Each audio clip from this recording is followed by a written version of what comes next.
We've just come down to the port in time to see one of these big tankers go out.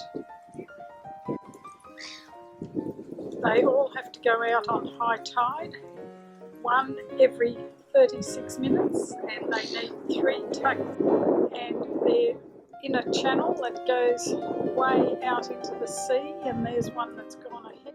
We've found out it takes 25 years to become a captain, and these ships are manned by a staff of 25. Not many, is it?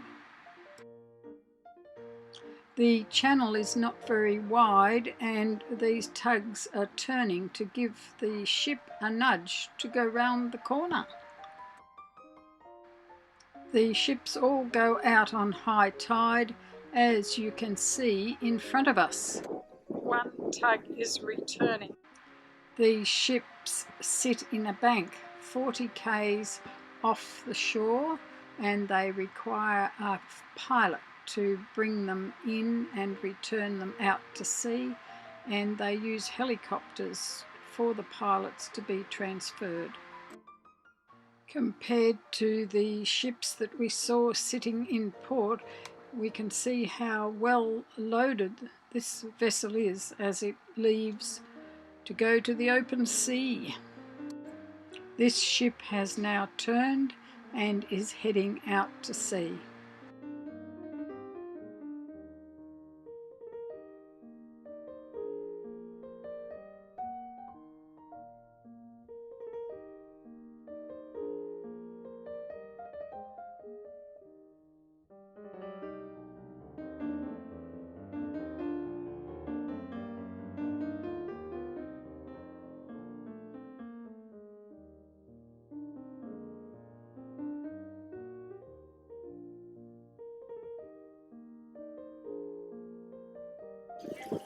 And this is the area of land that F.T. Gregory surveyed, and he at that time in 1861 would not have dreamed that Port Hedland and Dampier, Kalbarri would have the mining industry that it has got in 2015.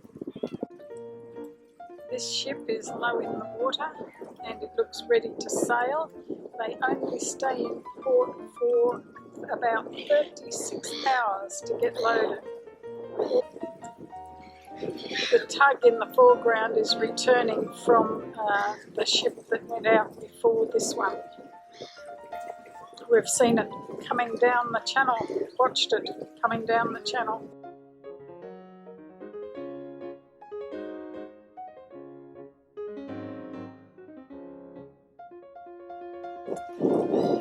They move through the water fairly aggressively and don't take long to do it.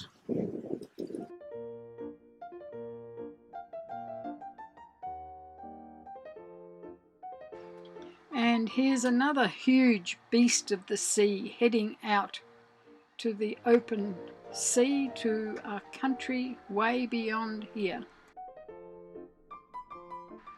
And only 25 men to keep these ships afloat and running. It's quite amazing, isn't it? No sign of this ship's Plimsoll line.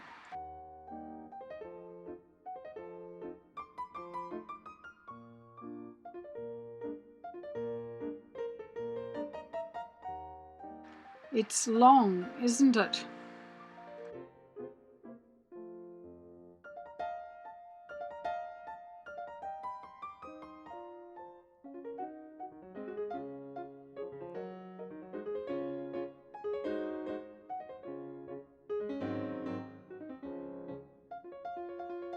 You can see this tug nosing into the rear of the ship and pushing.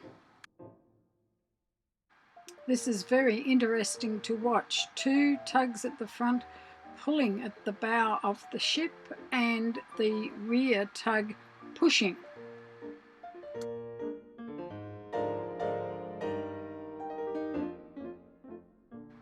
We can look at the marine app on our iPad and it tells us the names of all these vessels and their destinations, plus the names of the tugs. It's a very handy app to have. They told us it was busy at high tide, and indeed it is. Here's a helicopter going out to retrieve a pilot, or two, or three. When we did the tour of the harbour, we were loaded onto this vessel, but we were 2 levels down underneath the level of this water. Shows how the tides go from low to high. The seafarers bus has just pulled in, and it's taking another load of the sailors back to their vessels. They do a wonderful, wonderful service. The men in the life jackets are just so grateful to the Seafarers Mission for the service they provide when they sail into this port. We were passengers on this vessel a few days ago, but on the top deck.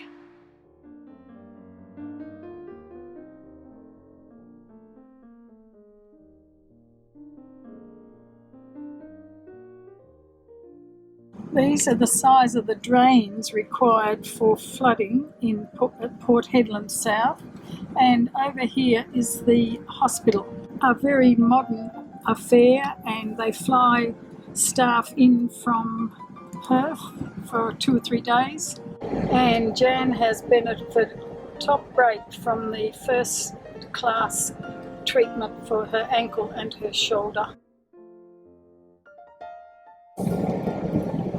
Been very hard to get into any medical service south of here.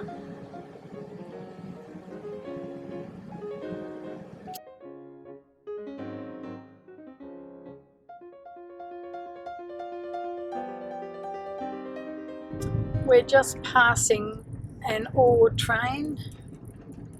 Sometimes they're 3 kilometres long, and it still goes on. And round the corner, and there's the end. The infrastructure around here just blows your mind. And you can see where we are, and the port is over to our right. We're out at Finucane boat ramp, where the locals put their boats in here at Port Hedland. And the grey nomads who cart their boats all around Australia looking for the best fishing spot. And this is looking back towards Port Hedland. All that infrastructure. I'll take a close-up when we go by. And there's the outlet to the ocean. And I wonder if they caught anything. This is the new Roy Hill section, and this is all being built by Gina Reinhardt. All this infrastructure, $7 billion before she starts to dig.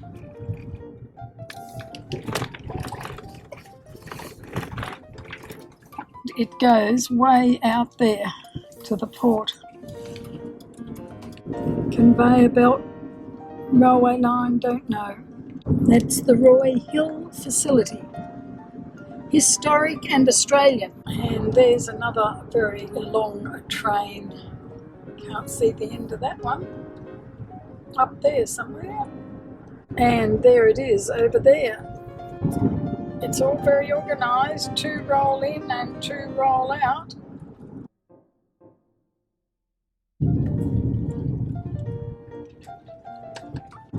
It's just like Toyland with the size of them.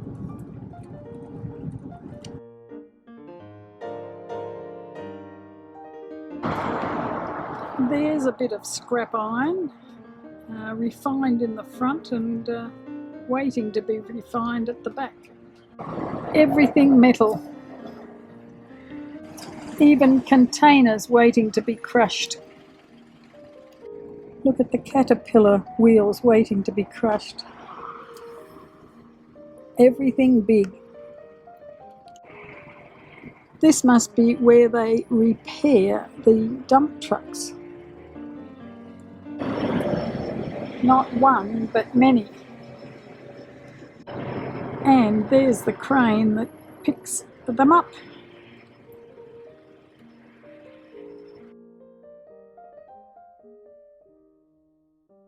Wouldn't want one of these to drop on your toe.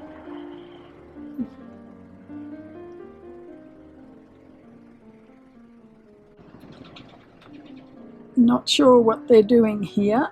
Either rejects or waiting to be repaired. Take your pick. And there is more scrap iron just waiting to be dealt with, and a bit more. Everything's quite a distance apart here, and this pile of salt tells us that we're heading in the direction of Port Hedland itself and the harbour. We're just in time to see one of these mammoth trains come here under the bridge on its way into the BHP. They creep like snails. And they just go on and on and on. And the end is 3 kilometres away down the other in the distance. And here's another engine in the middle. What weight those wheels have to carry. Mesmerising. And now it's closer, it is 2 engines. And you still can't see the end of the train.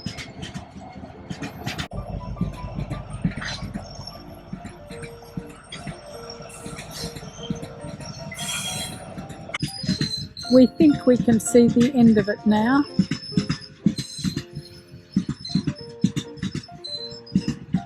These trains are long. And now I haven't got it on zoom.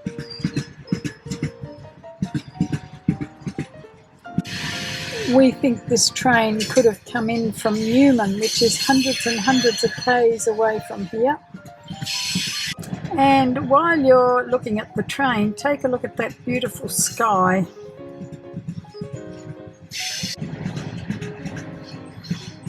And that's the end.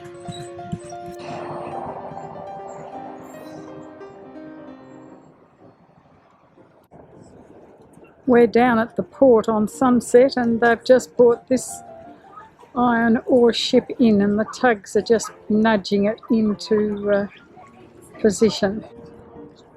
It's a bit hard to see, but there are 3 tugs nudging that ship into the wharf. We're about to leave Port Hedland, and it's not the place you'd choose to stay for a week, but that's how it was. Good medical facilities though, and they are trying to improve the place.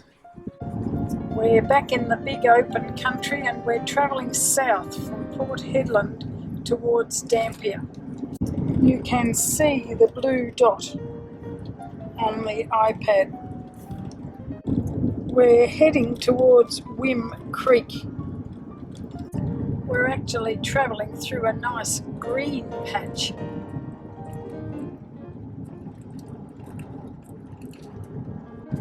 As we come nearer to this range, it's probably very unique to see it so green. More so because of the time of the year. This is a view beside the road. It's rather nice. It's rather a pleasant sojourn through here. Different.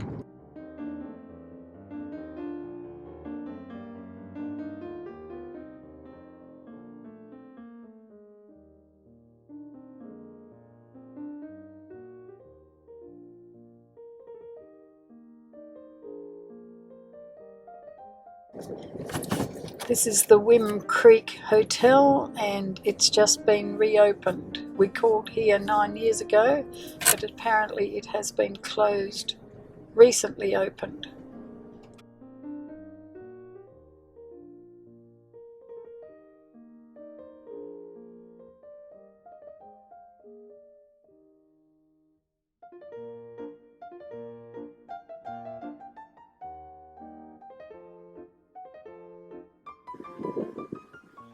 A week or so ago we were at KARRATHA National Park and Tom Price, and then we came in here to Port Hedland, and then we went out to Marble Bar, and now we came back to Port Hedland and had medical treatment for Jan's shoulder and foot, and now we've come back down the coast to visit this area: Roebourne, COSSACK, quaint SAMSON, DAMPIER and KARRATHA. We're visiting the Roebourne jail, and it has some very stark reminders of the treatment of Aboriginals in the early settlement of Australia. And with this harness they were chained to the wall. The practice of kidnapping and forced labour of Aboriginal people was known as blackbirding and was a profitable business for some of the early settlers.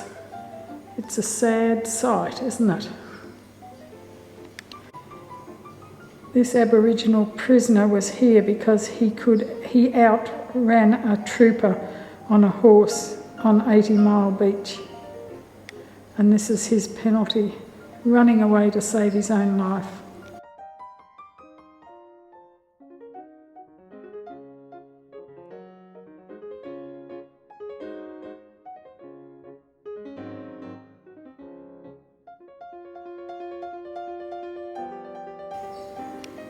This is another rather sad picture.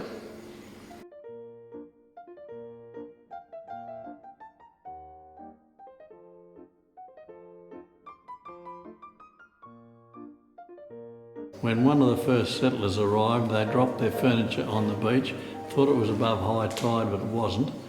Their furniture was washed out to sea, and so the husband made this chair out of whalebone for his pregnant wife. In the 19th century, each black prisoner carried a chain around his neck weighing approximately 5 pounds. It was secured by a padlock, and he was then changed to another man. Chains of prisoners had as many as 9 or 10 men attached to each other.